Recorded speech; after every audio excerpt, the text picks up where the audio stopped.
Senhor? Amém? Vamos colocar de pé nesta noite. Vamos iniciar este culto de adoração ao Senhor, fazendo primeiro a oração.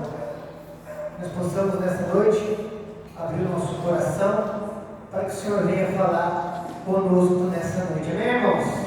Glórias a Deus. Senhor, meu Deus e meu Pai, diante de Ti, meu Pai, nós viemos nessa noite, meu Pai, na Tua casa, para se prostrar na Tua presença, meu Pai, diante de Ti, elevar, Senhor, meu Pai, a nossa oração, o nosso louvor, a nossa intercessão, o nosso valor, meu Pai, na Tua presença, Senhor, meu Pai, nessa noite, nós nos prostramos, Senhor, meu Pai, diante de Ti, pois, Senhor, meu Pai, este lugar, meu Pai, é um lugar a qual o Senhor nos chama, Senhor, meu Pai, para ter uma intimidade maior, Senhor, meu Pai, a qual, meu Pai, podemos estar, meu Pai, reunidos com os irmãos, Senhor, meu Pai, juntos, Senhor, meu Pai, buscando a Tua face, junto, meu Pai, buscando, Senhor, meu Pai, a Tua vontade, Senhor, meu Deus, meu Pai, diante de Ti eu peço, meu Pai, ao Senhor, que o Senhor venha, meu Pai, através das oportunidades, falar aos nossos corações, nos direcionando e guiando, Senhor, meu Deus, Pai, eu oro pela minha família, oro pelos meus familiares, oro pelos meus amigos, oro, Senhor, meu Pai, pelo meu trabalho, oro, Senhor, meu Pai, pelos irmãos desta casa,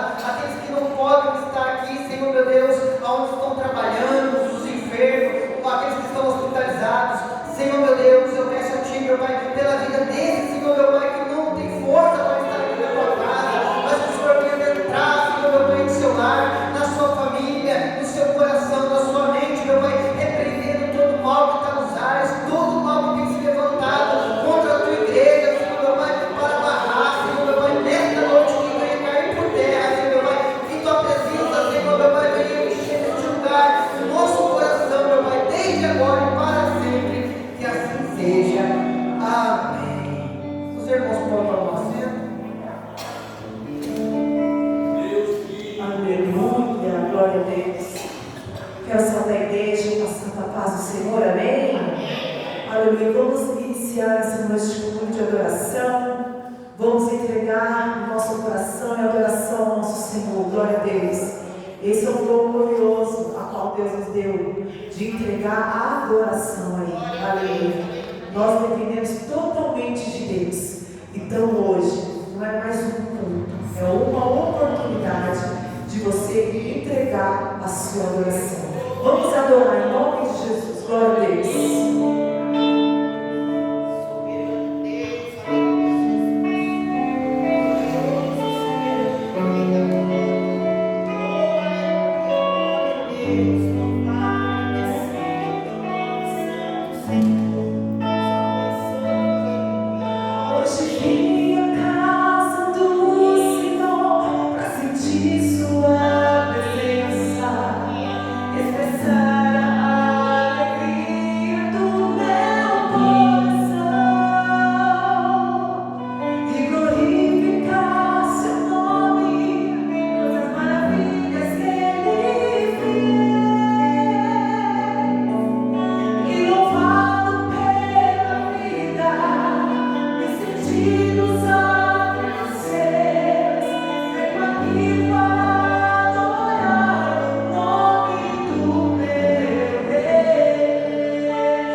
Quero pedir aos irmãos que se coloquem de pé nesta noite, com reverência à palavra de Deus.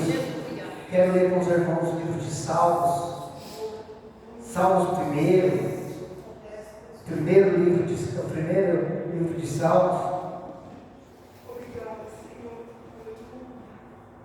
Salmos primeiro. Eu estarei lendo os irmãos o outro em seguida, amém, irmãos? Glórias a Deus. Que Deus possa abençoar cada um nesta noite. Pelo seu esforço, irmão, por poder estar aqui nesta noite buscando a vontade do Senhor, a presença do Senhor, o querer dele para todos sempre. Bem-aventurado o homem que não anda segundo o conselho dos ímpios, nem se detém no caminho dos pecadores, nem se assenta na roda dos zombadores. Antes tem o seu prazer na lei do Senhor, e na sua lei medita de dia e de noite. Será como a árvore plantada junto à corrente de águas, que não dá o seu fruto na estação própria, e cujas folhas não caem. Tudo o que fizer prosperará. Não são assim os ímpios, mas são como a colina que o vento espalha. Pelo que os ímpios não subsistirão no juízo, nem os pecadores na congregação dos justos. Porque o Senhor conhece o caminho dos justos, mas o caminho dos ímpios perecerá. Glórias a Deus. Senhor meu Deus e meu Pai, diante de Ti mais uma vez, meu Pai, rogo o Teu santo nome, Senhor meu Pai, pelas nossas vidas, Senhor meu Deus, por poder estarmos aqui, assim como a Tua palavra, Senhor meu Pai, nos direciona, meu Pai, no livro de Salmos, Senhor meu Pai, a caminhar, meu Pai, segundo a Tua vontade, o Teu querer, Senhor meu Pai, vivendo, Senhor meu Pai, conforme a Tua vontade, Senhor meu Deus e meu Pai, diante de Ti, meu Pai, nós viemos aqui nesta noite para pedir ao Senhor que nos dê força, Senhor meu Pai, nos dê sabedoria, nos dê entendimento, nos dê discernimento, Senhor meu Pai, da Tua palavra, Senhor meu Deus, para combater o bom combate, Senhor meu Deus, para ir, Senhor meu Pai, fazer a Tua vontade, Senhor meu Deus e meu Pai, diante de Ti eu peço, Senhor meu Pai, que repreenda todo mal que tem se levantado, meu Pai, contra nossas vidas, tentando impedir o perdido, Senhor meu Pai, de Ti, Senhor meu Pai, faça, Senhor meu Pai, conforme a Tua vontade em nossas vidas, Senhor meu Pai, traz, Senhor meu Pai, alegria ao coração dos Teus filhos nessa noite, através dessa oportunidade, a qual será ministrada, Senhor meu Pai, que o Senhor venha nessa noite, meu Pai, falando aos nossos corações, Senhor meu Pai, segundo, meu Pai, a Tua palavra, Senhor meu Pai, em nome de Jesus, eu Te agradeço, que assim seja, amém. Os irmãos podem tomar assento, quero dar oportunidade para a nossa cooperadora, esta noite está louvando nesta noite o hino da harpa, operadora de rede.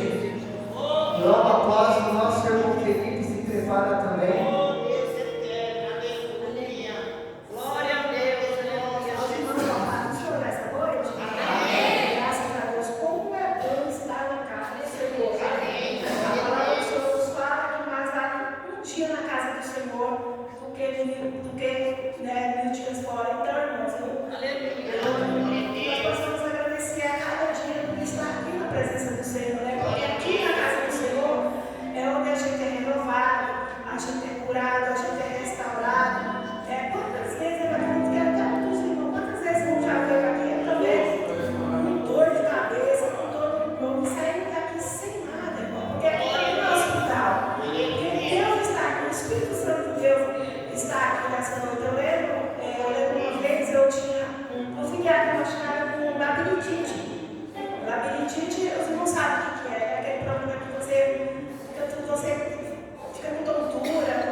Glória a Deus.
Graças a Deus, as palmas para Jesus, o nome do Senhor é exaltado, glorificado. Irmãos, parece fácil, mas não é fácil estar aqui, irmãos. Você se preparar para estar aqui, bendizendo o santo nome do Senhor, preparando louvor, preparando palavra, para estar expressando, falando aos irmãos. Paulo fala na carta de 1 Tessalonicenses, versículo 2, capítulo 18, fala: por isso quisemos ir ter convosco, pelo menos eu, Paulo, não somente uma vez, mas duas, mas Satanás nos impediu. Paulo estava falando na carta a Tessalônica que ele queria ir lá ver os irmãos a qual ele tinha deixado uma igreja. Mas aqui ele fala, irmãos, que ele foi impedido por Satanás. Aqui não fala qual foi, se foi uma enfermidade, se foi alguém que se levantou, mas Satanás se levantou, irmão, e impediu para que Paulo estivesse lá com eles, vendo, recordando eles. Assim é conosco, irmão, quando nós tentamos fazer para Deus, o inimigo, ele tenta, irmão, nos calar, ele tenta, irmão, tirar o nosso foco, ele faz de tudo para que o nome do Senhor não seja exaltado e glorificado, mas Deus é exaltado e glorificado pela minha vida e pela tua vida. Pois, irmão, nós, irmão, temos lutado, meu irmão, não é só contra a carne, mas é contra a potestade, principados que se levantam contra nossas vidas para nós não estarmos aqui na presença do Senhor exaltando. A gente não percebe, a gente não entende, mas graças a Deus o Senhor nos dá uma palavra para falar aos irmãos: continue, se esforce, irmão, pois o inimigo se levanta contra a igreja, contra aqueles que se dizem servos, irmãos. Não é fácil. O culto de quarta-feira é mais difícil ainda, porque os irmãos vêm do trabalho, vêm do cotidiano, do dia a dia. Mas, irmão, graças a Deus estamos aqui nessa noite para louvar e bendizer o santo nome do Senhor. Que o inimigo venha cair por terra, toda cilada que tem se levantado contra a nossa vida, em nome de Jesus, nesta noite, seja repreendido. Glórias a Deus. Nosso irmão Felipe, com a oportunidade, logo após estarei orando pelas ofertas e nossa missionária estará louvando o nome do Senhor. Glórias a Deus.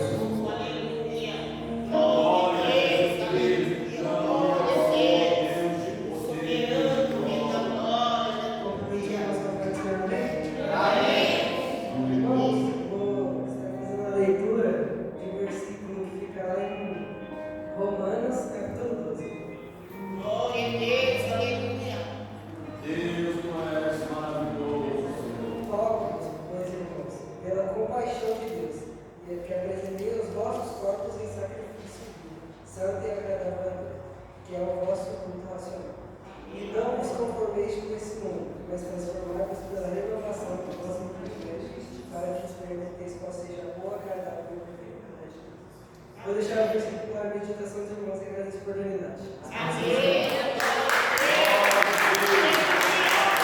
Glória a Deus. Nosso irmão Felipe. Já era para mim ter dado uma oportunidade para ele, eu prometi para ele, mas ele ficou enfermo e não deu.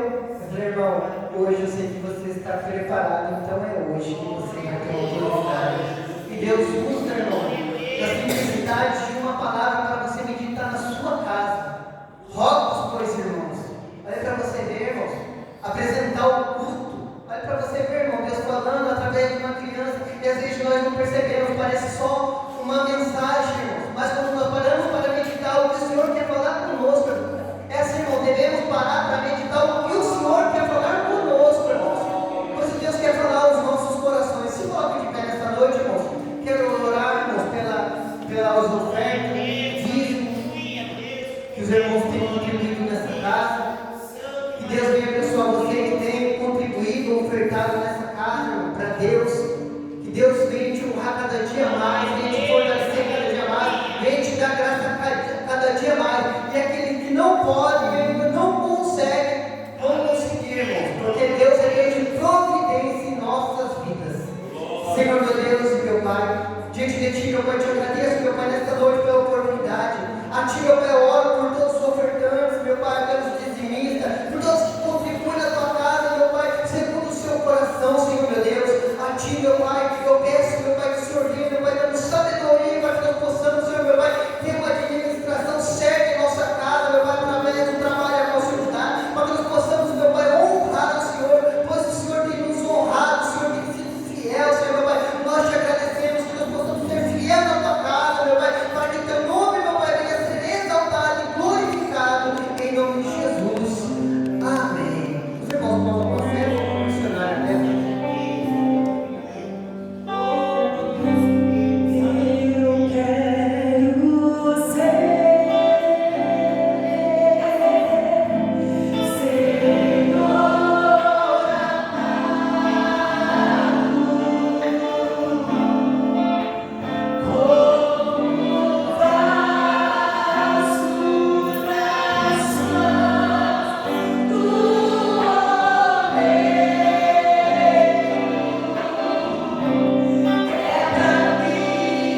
anotar tudo aquilo que for falado, que você achar de grande importância para a tua vida, para que possa meditar após o culto.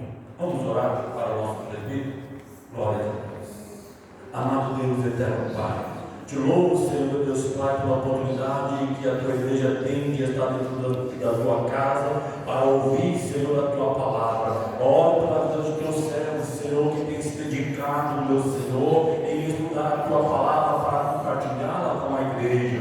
Espírito Santo, que seja o Senhor falando através de teu Filho nesta noite, e que cada coração, onde a semente da palavra, Senhor, meu Deus Pai, for depositada, que possa ser terra fértil, Senhor meu Deus, e a tua igreja possa crescer na tua graça, no conhecimento do Senhor. É a oração que eu faço em nome de Jesus, o nosso Salvador. Amém. Aleluia. Glória a Deus, aleluia. Glória a Jesus. Convém que no céu ele permaneça até os tempos da restauração de tudo, dos quais Deus falou pela boca dos seus santos profetas desde o princípio. Amém? Pode sentar? Somente esse versículo. Convém que no céu ele permaneça até os tempos da restauração de tudo, dos quais Deus falou pela boca de todos os seus santos profetas desde o princípio. Bom, nós viemos falando a respeito da doutrina da salvação, uma doutrina importante, e é fundamental que todo cristão ele tenha ciência disso, conheça os fundamentos dessa doutrina, porque é a doutrina mais ensinada que nós temos dentro de uma igreja. Constantemente nós estamos falando da salvação, do nosso Salvador e de todos os aspectos concernentes a ela. Irmãos, na primeira oportunidade que nós tivemos para falar sobre o assunto, nós falamos da natureza da salvação.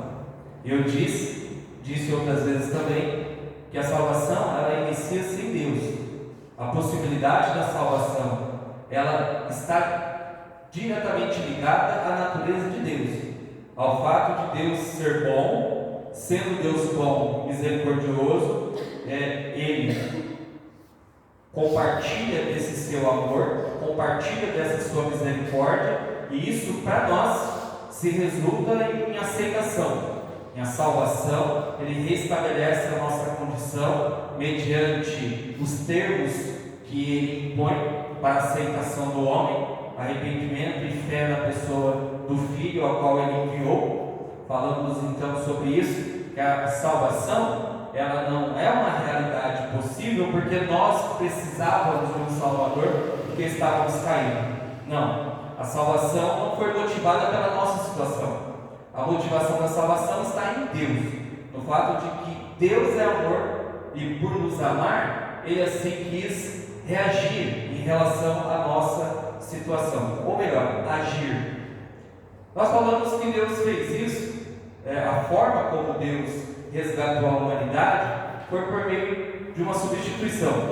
Ele nos proveu um substituto para a pena do pecado, e esse substituto ele se responsabilizou, ele tomou todos os nossos pecados, toda a nossa culpa sobre si, ele tornou possível a justificação dos homens, porque ele assumiu a responsabilidade do pecado dos homens e confere aos homens os benefícios dessa grande obra, porque tal obra de salvação foi aceita por Deus. O Pai aceitou a obra do Filho, então o Filho pode conferir os seus benefícios da sua obra a todos aqueles que creem nele.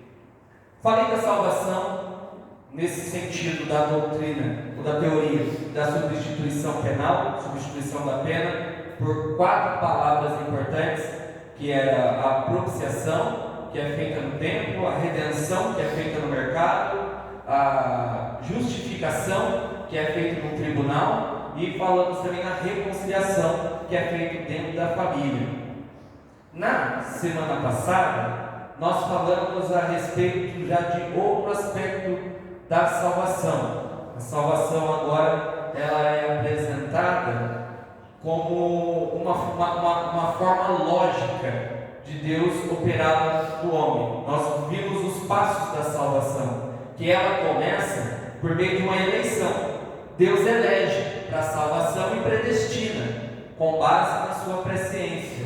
E o homem responde a essa eleição divina, a esse chamamento divino, com arrependimento e fé. Em seguida, Deus traz esse homem à vida por meio da regeneração e, em seguida, esse homem persevera no caminho de Cristo até a glorificação final da igreja. Em parte, nós já participamos dessa glorificação, porque Cristo já mudou a nossa condição. Éramos caídos, mortos e perdidos. Agora estamos de pé, estamos vivos e fomos aceitos por Deus. Então a nossa condição mudou totalmente. Nós somos glorificados por Deus, embora nós ainda esperamos a glorificação final, que só ocorrerá na volta de Cristo, onde todas as coisas serão reestabelecidas. Basicamente, o que eu falei nesses 3 dias que nós estávamos aqui seria panoramicamente, porque esses assuntos são muito extensos, e se nós fôssemos tratar cada um desses temas, seria de grande extensão, né? Essa atividade é muito trabalhosa, embora ela é importante, e os dias que eu tive aqui, a minha atividade central, acho que eu quis somente levantar esses termos, apontar alguns textos para os irmãos guardarem no coração. Nós temos ainda outras questões concernentes à salvação, mas aí são muito teológicas, são um pouco mais complexas, e aí seria excelente tratar dessas questões em outro momento, quem sabe numa escola bíblica dominical, e aí nós poderíamos falar da salvação e tratar outros termos, outros textos e trabalhar bastante outras ideias, e isso vai ficar para o segundo momento. Hoje eu quero falar especificamente de um assunto que todas as pessoas que falam da salvação, todos os teólogos que tratam a respeito da salvação, e também para aqueles que já estudaram um pouco a história da igreja, esse tema de hoje, ele tem tudo a ver com a história da igreja, porque ao longo de toda a história, essa doutrina que hoje eu vou apresentar para vocês, que é uma heresia, ela perturbou a fé cristã, perturbou a doutrina da salvação, e foi razão pela qual os pais tiveram que produzir bastante conteúdo em torno disso para proteger a igreja de falsos ensinamentos. É uma doutrina que ainda hoje está presente, é uma heresia que ainda assombra as igrejas, e por incrível que pareça, alguns cristãos eles acabam cedendo a essas ideias por causa do pouco conhecimento da pessoa de Deus, né? Que é importante conhecer a Deus para entender a salvação. Então, quanto menos conhecimento de Deus, mais suscetível a essa heresia nós nos tornamos. E também essa ideia, e eu não vou dizer que essa ideia seja meramente uma ideia religiosa, mas também uma ideia filosófica, ela está presente na sociedade. A sociedade tem esse entendimento do assunto que nós trataremos hoje, que a sociedade defende isso. Eu acho que é até conveniente defender isso, por causa do estado dos homens, né? Mas nós vamos analisar essa heresia, vamos rechaçá-la, nós não temos interesse nenhum nessa ideia, nós somos totalmente contrários a essa ideia, e vamos mostrar que ela não pode estar adaptada aos ensinos da Bíblia, ela não tem o mínimo de coerência bíblica, certo? Que é a heresia do chamado universalismo. Quem já ouviu aqui, levante a mão, o que é o universalismo? 2 pessoas conhecem o que é o universalismo. Esse texto que nós acabamos de ler é um texto muito utilizado pelos universalistas. O que diz o texto? O texto está falando da restauração de tudo, que Cristo no final restaurará todas as coisas. O universalismo basicamente defende que, em relação à salvação, no final dos tempos, quando Cristo voltar, todos os homens serão salvos. Essa é a heresia. O universalismo defende que no final de tudo, no julgamento final, todos os homens serão salvos. E aí, existem várias teorias, elas são muito parecidas, mas todas elas carecem de uma coisa: fundamento bíblico. Mas por incrível que pareça, esse tipo de ideia às vezes aparece dentro da igreja. Dentro da igreja, principalmente quando morrem pessoas, né? Às vezes ímpios morrem, ou desviados morrem, e a gente fica tentando dizer que talvez pode ter acontecido alguma coisa que a gente não sabe explicar, mas pode ser que aquela pessoa tenha sido salva, porque nós conhecemos exatamente o caminho da salvação, nós conhecemos exatamente a necessidade de arrependimento e fé, porque a eleição é condicional, está condicionada ao arrependimento e fé, e nós sabemos claramente que os que não creram no Filho não podem ser salvos, para tristeza nossa, que alguns dos nossos parentes, amigos e pessoas das nossas proximidades, infelizmente, já morreram sem Cristo. Muitos morreram sem Cristo.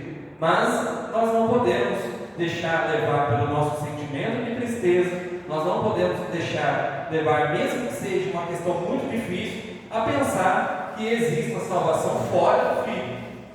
A pensar que, de alguma maneira, no final, alguma coisa pode acontecer ou vir a acontecer, algo que não está revelado na Bíblia e que pode ser que no fim as pessoas sejam salvas, pois isso é acreditar numa mentira, é abrir espaço para o engano. Eu sei que é conveniente pensar assim, eu sei que é o melhor para a nossa consciência pensar assim, mas infelizmente a Bíblia não ensina que os homens serão salvos, que todos os homens serão salvos, embora o desejo de Deus e o desejo da igreja deve ser que todos os homens venham ser salvos, a grande realidade é que todos os homens, que a maioria dos homens não vão ser salvos. Nós pregamos isso, inclusive nós falamos isso dentro da igreja, dizemos a respeito do que falei na semana passada, a possibilidade da perca da salvação. Se aqui dentro da igreja nós pregamos a possibilidade da perca da salvação para os crentes, imagine o que será dos ímpios que negligenciam tão grande salvação que lhes é concedida, tão grande graça que é oferecida, melhor assim dizendo, que rejeitam o chamamento de Cristo. Então, quero falar um pouco dessa heresia e das teorias, né? Porque essa é uma heresia cheia de teorias. E as teorias, elas tentam explicar como que Deus fará para salvar todas as pessoas no fim dos tempos. As teorias se baseiam nisso. Nós chamamos de teorias, mas para alguns são verdades. Mas para nós não. Para nós, verdade só pode ser aquilo que está fundamentado no ensinamento bíblico. Pode passar?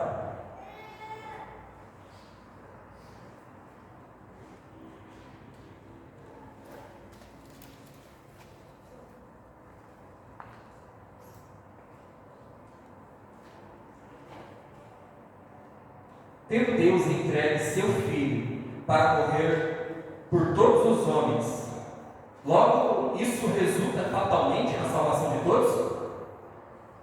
É uma pergunta. Haverá algum tipo de salvação final a todos os homens? Ou alguns se perderão? A ideia central da heresia do universalismo é que, sim, haverá salvação no final para todos os homens.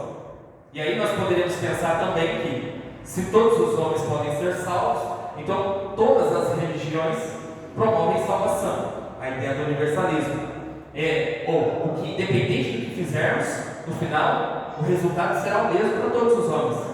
É o que defende o universalismo.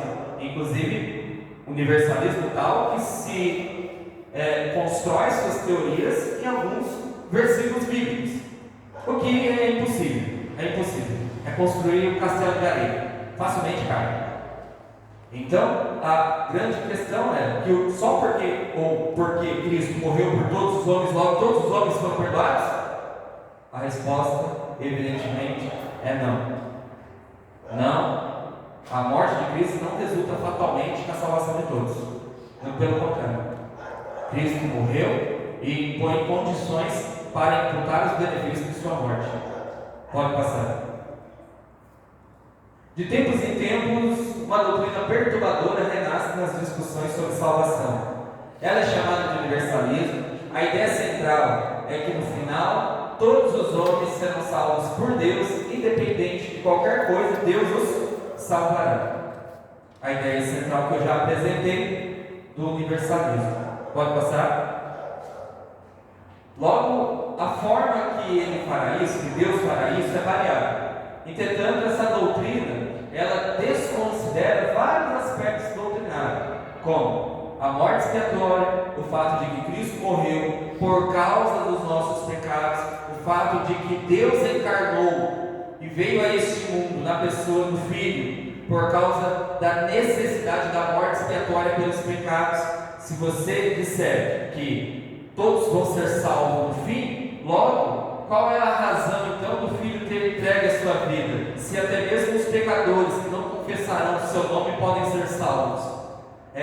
Você pensar assim, você estaria negando a necessidade da encarnação com o propósito de expiar os pecados dos homens.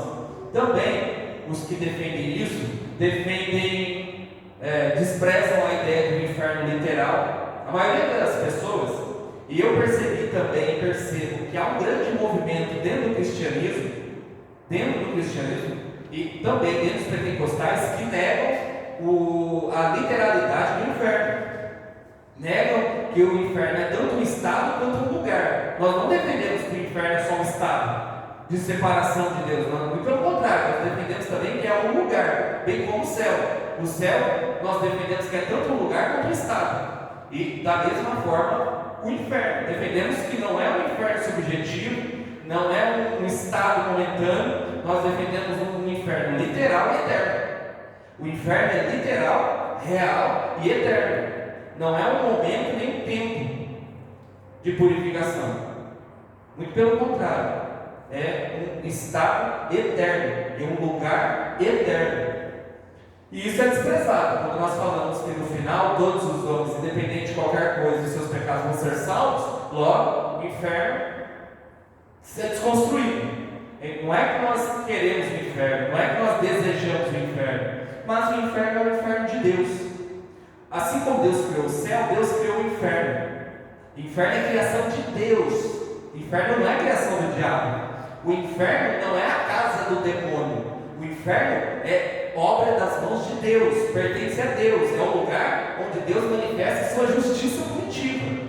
O inferno não é um local onde o diabo está com o seu trono reinando. Isso aí é uma concepção grega de Hades. Muito pelo contrário, o inferno é um lugar onde Satanás e os homens pecadores, bem como os anjos caídos, passarão por uma ação punitiva por toda a eternidade, serão lançados lá para serem punidos por Deus. Então, o inferno não é do diabo, o inferno é o inferno de Deus. Assim como o céu é de Deus, o inferno é de Deus.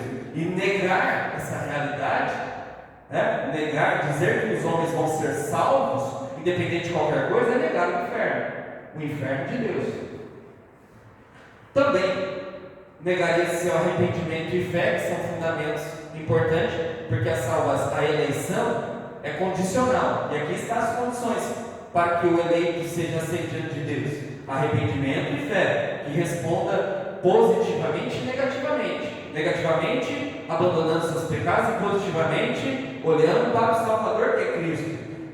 Nega-se também aspectos da natureza divina. Quando nós cremos que todos os homens vão ser salvos, nós negamos a justiça divina, negamos o fato de que Deus é justo, porque se Ele salva homens injustos, como pode ser Deus justo?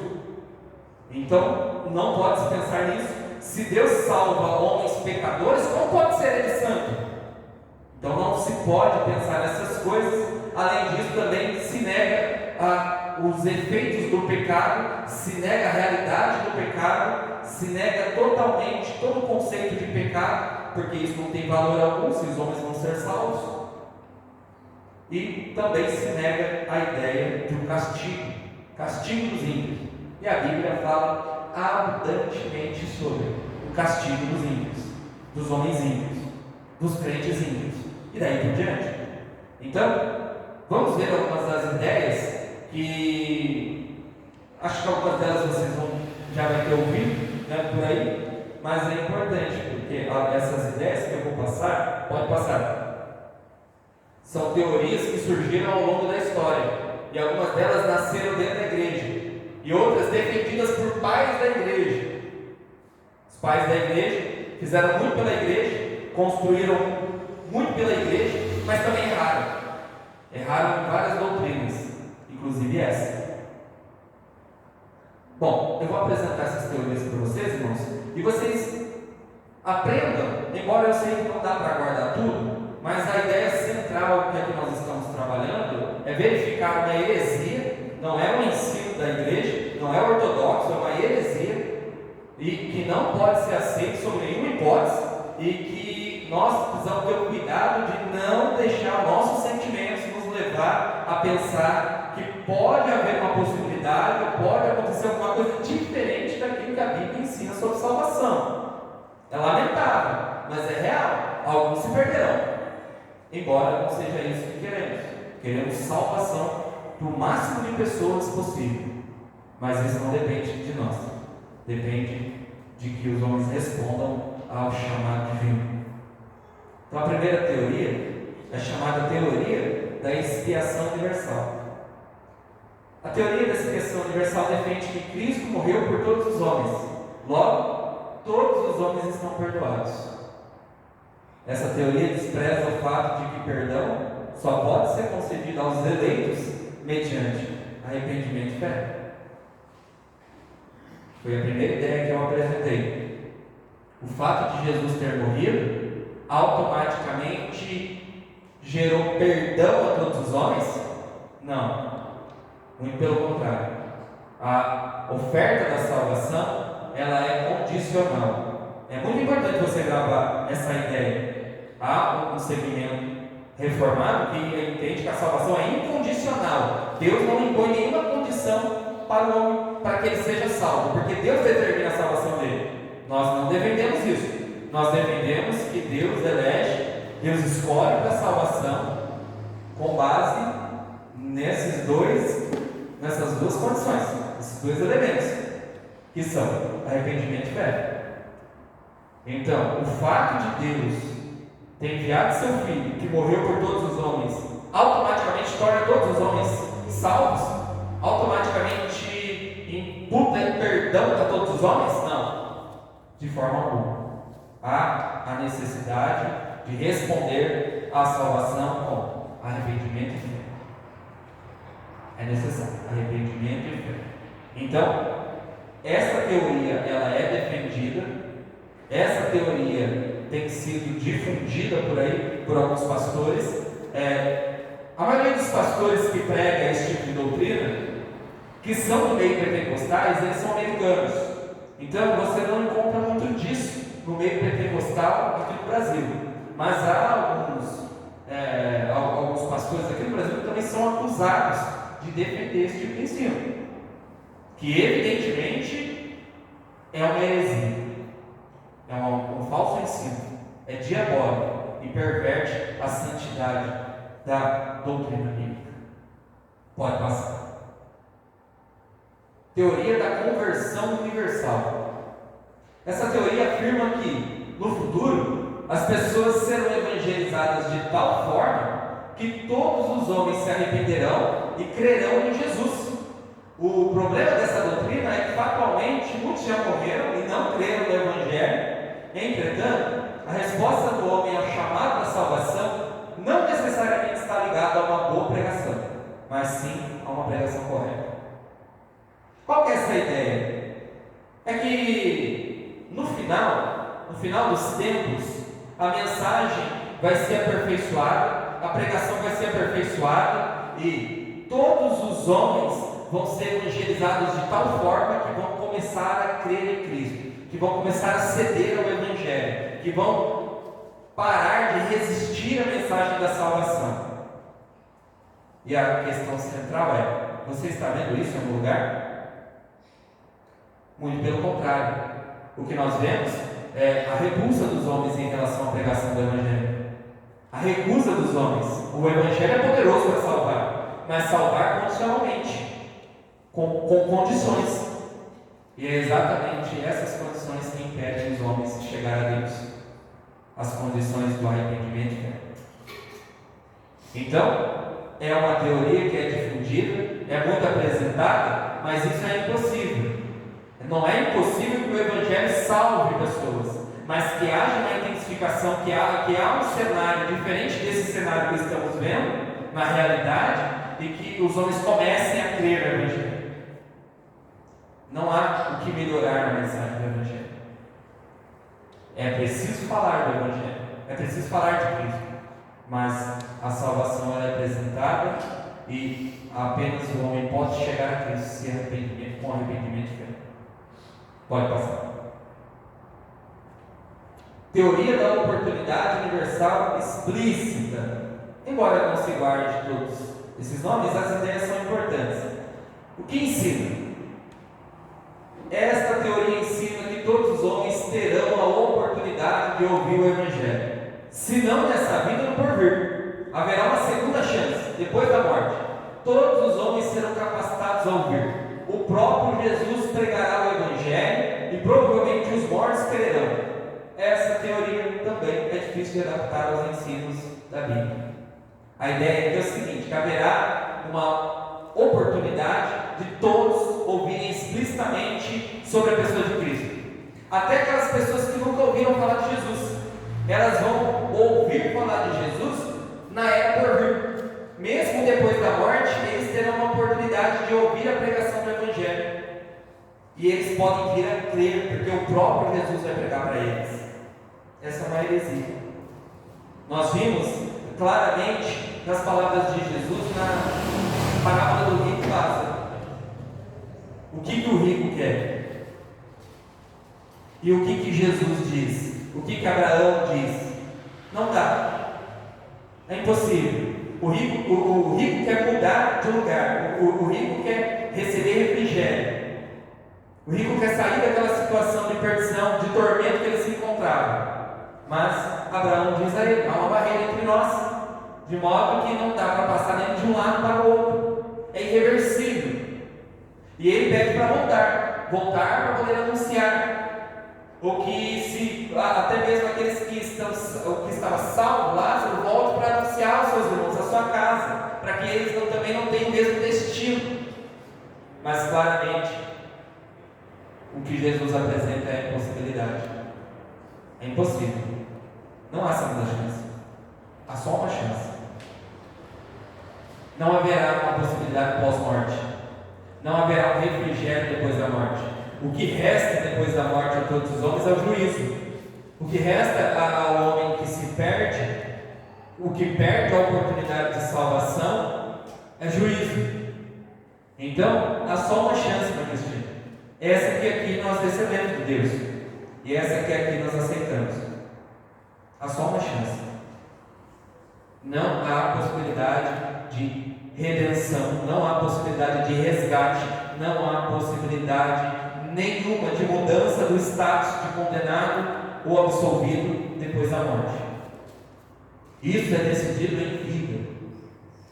Mas aqueles que querem criar uma ideia e configurar um tipo de teoria que defenda a ideia, a possibilidade de salvação para todos, isso é conveniente. Defender a ideia de que o próprio Jesus está esperando alguém que desprezou totalmente a oportunidade em vida, que este Jesus está esperando esse indivíduo lá após a morte para dar para ele uma segunda oportunidade de qual ele dificilmente recusará.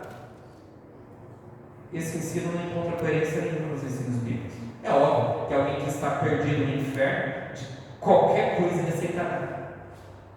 Mas isso não vai ser possível. Não há segunda chance. Há só uma chance. Há só uma oferta. Há só um caminho. E por isso nós precisamos aproveitar essa oferta, agarrá-la com as duas mãos, porque não há outra chance. Não espere Jesus do outro lado com os braços abertos, amoroso. Muito pelo contrário, aos perdidos, esperem Jesus como um grande juiz que os condenará e os levará à penúria, ao sofrimento. Pode passar. Teoria do perdão universal. A teoria do perdão universal ensina que Deus, sendo amoroso, e esse é o mais conhecido, não manterá de modo irreversível as condições que estabeleceu aos perdidos. No final, Deus terá misericórdia de todos e a todos salvará. Deus tratará todas as pessoas como se tivessem crido no Evangelho. Essa, acho que é a teoria mais conhecida, que defende basicamente que Deus é tão amoroso que Ele não pode, por causa desse grande amor, por causa da sua natureza amorosa, manter todos os homens perdidos no inferno para toda a eternidade. É incompatível com o amor de Deus, é incompatível com a bondade divina. O problema é que se eleva o atributo do amor e desconsidera os atributos que falam da justiça, que falam da santidade de Deus, que falam da verdade de Deus. Então, todas as vezes que há uma má compreensão no atributo do amor, parece que se cria uma ideia de um Deus que aceita qualquer pessoa, na condição que estiver, da forma como está, não se exige muita coisa, porque o amor cobre toda essa multidão de pecados. O amor de Deus é o suficiente para resistir a esse estado de pecados. Isso se dá pela compreensão do atributo do amor. Eu disse aqui na escola dominical, eu venho falando que o amor é um comportamento moral ensinado por Deus. O amor é um comportamento, não é meramente um sentimento. O amor é um comportamento. E isso precisa ser defendido pela igreja, porque hoje se quer construir muitos contextos, muitas heresias, muitas mentiras, muitas ideologias que querem justificar o fato de que Deus é amoroso, Deus é amor. Mas nega-se que Deus é santo. E sendo Deus santo, a sua santidade o impede de aceitar o pecado. Aceitar o pecado dos homens, aceitar a situação dos homens. Ele ama os homens a ponto de chamá-los para si, mas ele só pode aceitá-los dentro das condições seguras que Deus estabeleceu, que de maneira nenhuma podem interferir na sua santidade. Deus é santo. Por mais que Ele nos ame, Ele não nos aceita da maneira como queremos, tem que ser da forma como Ele estabeleceu. Então, essa daqui é a doutrina dentro das teorias, é a mais ensinada. Deus é amor. Você já ouviu isso? Deus é amor, então Ele ama. E se Ele ama, Ele jamais vai fazer isso para os homens. Lançá-los no inferno, lançá-los na perdição, castigá-los, queimá-los, de maneira nenhuma. Porque Deus é amor. Então, isso é uma heresia que ofende diretamente a natureza de Deus. Pode passar. Teoria da restauração universal. A ideia central é que, em algum momento, no final, Deus restaurará a humanidade ao seu estado de perfeição original. Sendo assim, haverá salvação para todos. Logo, após um período de purificação, Deus salvará todos. Esta posição é defendida por Orígenes, pai grego, um dos pais da igreja. Inclusive, Orígenes é um dos pais que mais contribuiu para a defesa da cristologia. Ele que ofereceu vários fundamentos, inclusive o conceito de logos, que é próprio da filosofia grega. Ele era um pai grego, muito influenciado pelo ensino grego, e eu acho que essa influência foi negativa em relação a Orígenes, a influência do gnosticismo, que também era uma filosofia grega, e que levou Orígenes a essa compreensão. Esse texto que nós lemos aqui no início da mensagem, em que Deus restaurará todas as coisas, evidentemente está falando da criação, não do estado moral dos homens. E o que Orígenes e também seu antecessor e orientador Clemente chegaram à conclusão é de que no final Deus vai restaurar toda a humanidade, e então vai trazer o homem de volta para si, colocar o homem no estado original que foi criado, que é o estado de pureza, e isso implica em resolver o problema dos pecados dos homens. De alguma maneira, e aí nós vamos ver em seguida, Deus ele vai pegar os homens, justificar os homens, inclusive os pecadores, e vai levá-los ao seu estado natural, aquele estado pelo qual fomos criados no Éden. Adão e Eva no estado de perfeição. Deus fará isso. Isso é heresia. Isso também não tem coerência com o ensino das Escrituras. Pode passar. Orígenes ele foi o primeiro grande proponente desse ensino. A ideia defendida é que o castigo que a Bíblia fala para os perdidos não é exterior e eterno, ou seja, não existe um inferno. Um inferno no sentido de lugar, e esse inferno também não pode ser eterno, é momentâneo na concepção de Orígenes. Mas sim existe um inferno que é interior, e um inferno interior seria subjetivo e temporário. Deus usaria o inferno só para purificar os homens, e em algum momento essa purificação terminaria, que é semelhante ao conceito de purgatório, um lugar onde os homens vão para ser purificados, para que depois possam entrar no céu, né? Restando assim, esses que forem purificados por um tempo no inferno, por uma estadia no inferno, que não é um lugar, na verdade é uma condição, para ele, o inferno seria estar afastado de Deus. Então os homens ficariam um período afastados de Deus, na solidão, e depois Deus restauraria novamente toda a criação. Esse foi a ideia defendida por Orígenes, e o material é chamado de Princípios. Isso aí você encontra esse material na internet. Também existem livros para comprar, mas eu acho que não é objeto de interesse, pelo menos por agora. Essa ideia é de um pai da igreja, uma pessoa importante da igreja, que Orígenes foi um grande defensor da cristologia, mas, por outro lado, propagador de um ensino totalmente incoerente, que foi totalmente rechaçado pelos reformadores do século XVI, João Calvino e Martinho Lutero. Eles deixaram claro em seus ensinos que repudiavam os ensinos de Orígenes, sobre uma ideia de que no final Deus vai restaurar toda a criação, inclusive os ímpios. Isso não vai acontecer. Deus vai sim restaurar toda a criação, Deus vai sim fazer novos céus e nova terra, mas esta restauração não implica e não inclui restaurar também os ímpios. Tudo aquilo que não pode ser purificado pelo Espírito, tudo aquilo que não pode ser batizado pelo Espírito, vai ser batizado com fogo. Ele ajuntará para o seu celeiro o seu trigo e vai queimar a palha com fogo. Então, os ímpios, os pecadores, não vão receber o Espírito Santo, não vão entrar no celeiro de Deus, eles vão ser queimados no fogo. Porque tudo que não pode ser purificado pelo Espírito pode ser pelo fogo.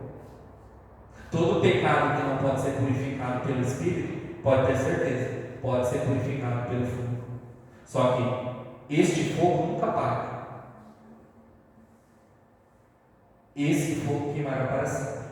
Porque se o pecado constitui uma ofensa contra Deus, e essa ofensa não pode ser perdoada, esse pecado estará eternamente diante de Deus.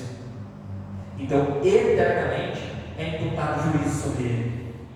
Se o pecado é eterno, se a ofensa é eterna, se uma ofensa que não foi expiada, perdoada, ela é eterna diante de Deus, é uma afronta que Deus não pode esconder, que Deus não pode negar, que é uma realidade feita pelo homem contra ele, a punição também tem o mesmo caráter. Enquanto a ofensa estiver ali diante de Deus, a punição também se mantém.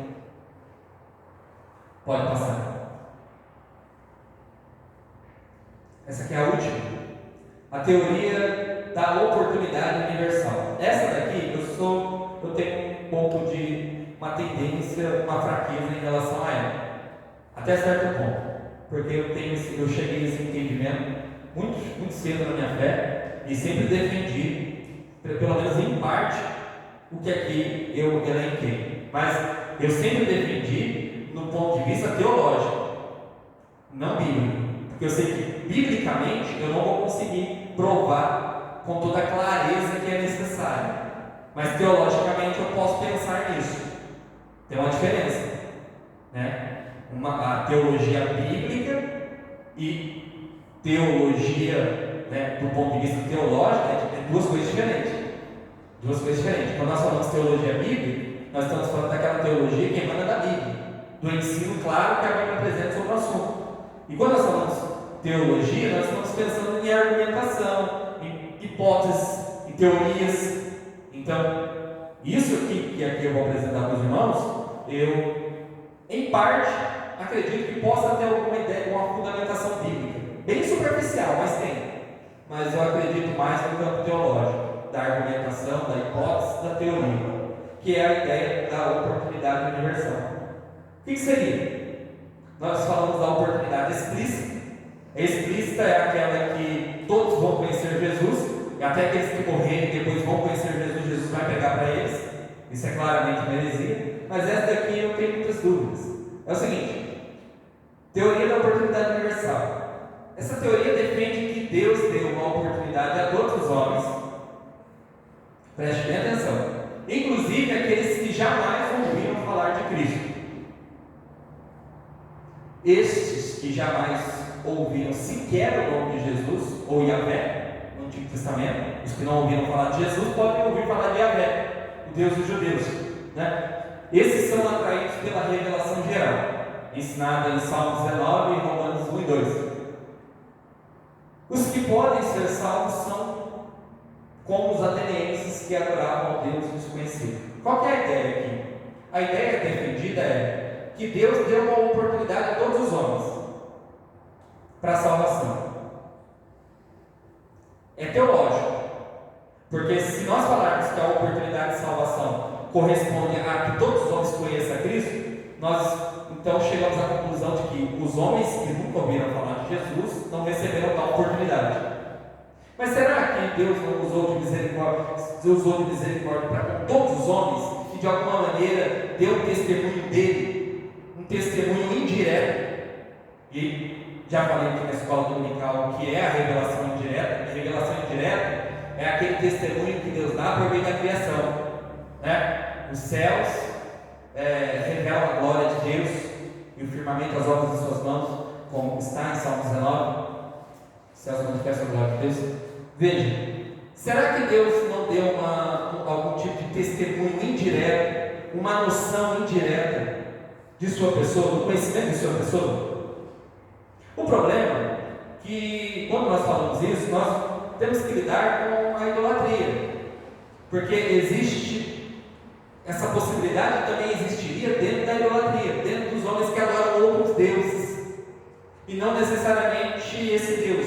Então, por isso eu tenho essa dificuldade de aceitar totalmente essa doutrina. Mas eu acredito que, de alguma forma, Deus deu uma oportunidade a todos os homens. Mas, por outro lado, eu tenho uma dificuldade em aceitar a questão da idolatria. E aqui nós temos vários exemplos ao longo da Bíblia. Nós temos Melquisedeque. Abraão foi chamado por Deus, Deus se revelou a Abraão, mas Abraão descobre que Melquisedeque era sacerdote do Deus Altíssimo, é o Elion. E o Deus Altíssimo era de fato o mesmo Deus de Abraão. Mas em que momento Deus se revelou a Melquisedeque? Nós temos Deus usando Jonas para pregar o arrependimento aos ninivitas. E os ninivitas seriam exterminados por Deus, receberiam uma condenação. Provavelmente essa condenação resultaria na perdição eterna deles. Mas Deus os perdoou e os poupou e reconheceu o arrependimento por parte deles. De certa forma, Deus estaria aceitando eles, aceitando a humilhação deles. Nós temos também a questão do Deus desconhecido que os atenienses adoravam. Tinha em Atenas um altar ao Deus desconhecido. E Paulo não está falando que o Deus, usando a ideia de Deus desconhecido, para dizer que esse Deus era o Deus dos judeus. Ele não está usando o altar como tema da pregação dele. Não, ele está dizendo que esse Deus desconhecido era o Deus de Israel, por causa da antiga tradição em torno daquele altar. Então, com a rainha de Sabá, que veio ver a sabedoria de Salomão, e tal sabedoria de Salomão foi dada por Deus, de certa forma, e ela veio ver a sabedoria de Deus. E nós temos ainda outros exemplos que nos levam a pensar que Deus pode ter dado um testemunho dele para outras pessoas, além do testemunho direto, que é aquele que nós temos em Israel, que ele se revelou em Israel, e temos em Cristo Jesus. 3 magos vieram do Oriente, da região da Babilônia, astrólogos, médiuns, vieram adorar o rei nascido dos judeus. Rei nascido dos judeus que os próprios judeus mataram. Entendeu? Então, não é simples a questão, mas eu tenho uma certa tendência a essa teoria. Mas a ideia aqui não é necessariamente um universalismo, mas sim a ideia de uma oportunidade universal, não uma salvação universal. Uma oportunidade universal e não uma salvação universal. Embora há perigos claros aqui nessa questão. E eu também não quero entrar nisso, porque é muito escorregadio. Mas eu sou bem liberal em relação à salvação. Eu acredito nessa possibilidade de que Deus pode ter dado um testemunho dele aos mais remotos povos do mundo, e esses podem responder positivamente a essa revelação. Porque o próprio Paulo, no livro de Romanos, diz que, falando em relação aos judeus, ele diz que existem gentios que não conhecem a lei, mas que fazem a lei naturalmente, fazem as coisas que são da lei. Como pode alguém não conhecer a lei de Deus e fazê-la naturalmente?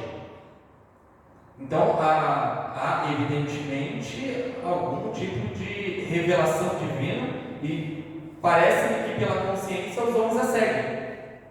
Mas eu não posso defender com todas as letras, não posso defender com seriedade aqui que Deus de fato deu esse testemunho, e esse testemunho pode ser salvífico. Mas há aqui uma possibilidade, e há esses argumentos todos aqui que estão na Bíblia, de pessoas que sequer conheciam a Deus, mas vieram em sua direção. Pode passar. A Bíblia ensina que, infelizmente, muitos se perderão, e o castigo dos homens ímpios é real, e bem como o destino lhes está preparado. Vejamos as referências a seguir. Pode passar. Ímpios, perdição e inferno é o tema dos textos, das referências que eu aqui coloquei.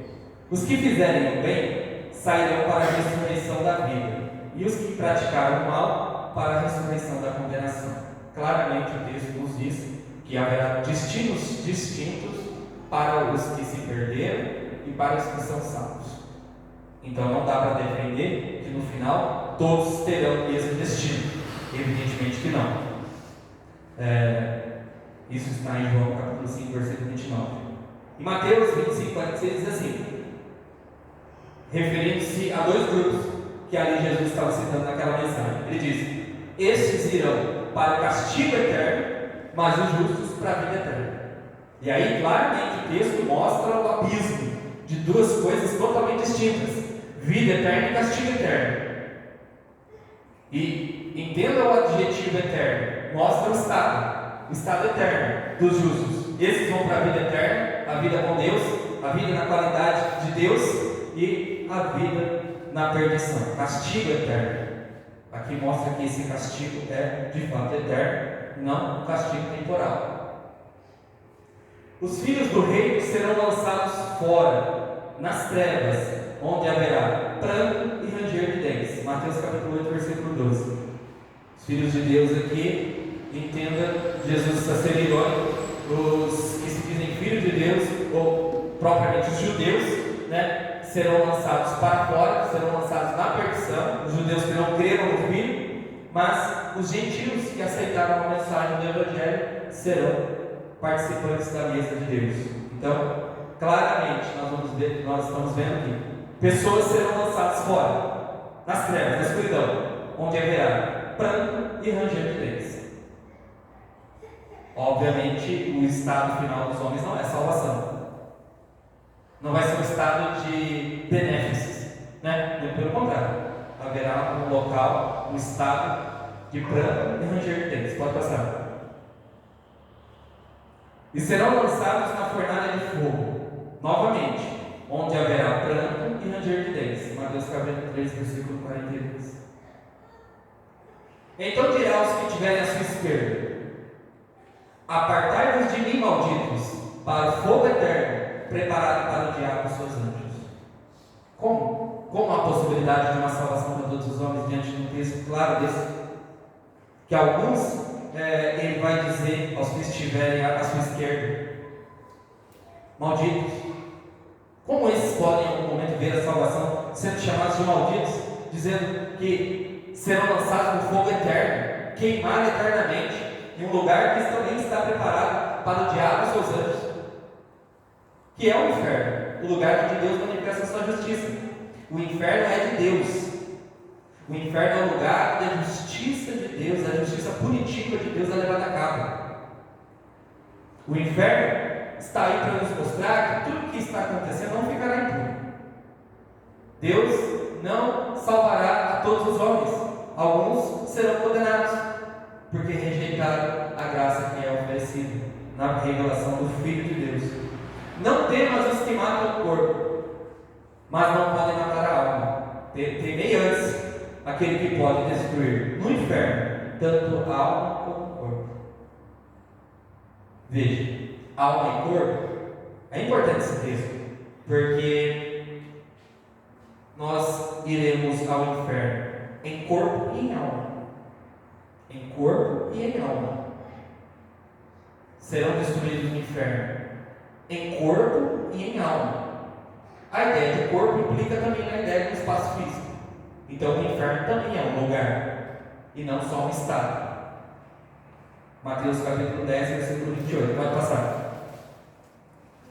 Eles por castigo perecem em eterna perdição, banidos da face do Senhor e da glória do seu poder. Também o inferno é um estado, e por ser um estado, é o estado de perdição e de banimento da face do Senhor. Ali no inferno não há o amor de Deus, ali no inferno não há a bondade de Deus, ali no inferno não há a misericórdia de Deus. O que há lá somente é o atributo da justiça, da santidade divina. Ali as coisas são complicadas, ali não há nenhum aspecto de amor. Todos esses atributos não estão presentes ali. Ali só vai ver o Deus que é justiça, que é santidade, que pune o pecado. Por isso não tem como defender a ideia de que todos os homens vão ser salvos, porque os homens, para que sejam salvos, precisam se arrepender dos seus pecados e crer no Filho. E é o que os homens não querem. Precisam, mas não querem. Assim, de quanto maior castigo cuida vós, será julgado merecedor aquele que pisar no Filho de Deus. A ênfase aqui é no castigo por causa da rejeição de Cristo. Por que os homens serão castigados? Por que os homens vão para o inferno? Porque rejeitam a pessoa do Filho. Assim sabe o Senhor livrar o justo da tentação e reservar os injustos para o dia do juízo, para serem castigados. Os homens serão castigados. Estão sendo os ímpios, vão ser reservados para o dia do juízo, para serem castigados, eternamente castigados. Não há possibilidade de salvação depois da morte. Não há nenhuma possibilidade de salvação para aqueles que rejeitam a pessoa do Filho. Só pode haver salvação na pessoa do Filho. Todas as religiões levam a salvação, todas as religiões levam a Deus, todas as crenças levam a Deus. Não, nós defendemos que somente Cristo leva a Deus. Somente há salvação em Cristo Jesus. E se aqueles que morreram sem Cristo Jesus, é lamentável, mas esse é o destino. E é isso que nós estamos dizendo todo o tempo. Todo o tempo. Pode passar. Mas os céus e a terra que existem agora, pela mesma palavra, têm sido guardados para o fogo, sendo reservados para o dia do juízo e da perdição dos homens ímpios. Todo aquele que não foi achado escrito no livro da vida foi lançado no lago de fogo, juntamente com o diabo e seus anjos. Todo aquele que não tiver o nome escrito no livro da vida, ou seja, todo aquele que não for salvo por Deus, não confessar o Filho, com certeza vai ser lançado no lago de fogo. Veja, Na sua mão ele tem pá, e limpará toda ele. Ele recolherá o trigo no seu celeiro e queimará a palha com fogo, que nunca se apagará. Aqui a imagem do celeiro, do fazendeiro, retrata a ideia da salvação. De Deus é o fazendeiro que vai recolher o trigo, e o trigo é importante para ele, vai levar para o seu celeiro, que é o céu, e a palha, que são os homens ímpios, será queimada eternamente. Queimados eternamente, com fogo, que nunca se apagará. Então, essa heresia não pode ser defendida. E não podemos deixar de levar pelo sentimentalismo em querer colocar pessoas no lugar onde Deus nos pôs. Temos que ser sinceros e justos, embora seja doloroso. E para finalizarmos, pode passar. Essa é a mensagem que todo tempo eu tentei passar, embora pouco tenha falado desse versículo.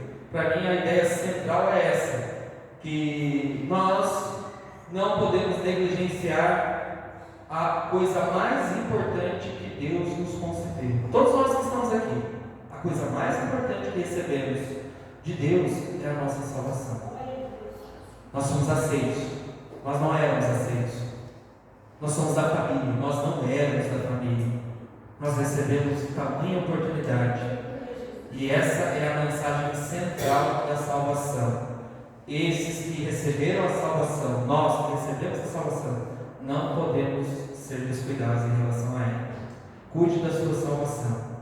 Persevere na sua salvação. Mantenha-se firme na sua salvação, para que a sua vida possa ser glorificada naquele grande dia da glorificação do Filho de Deus. Amém, irmãos? Então esse foi o ensino. Que Deus possa abençoar os irmãos. Amém? Uma salva de palmas para Jesus.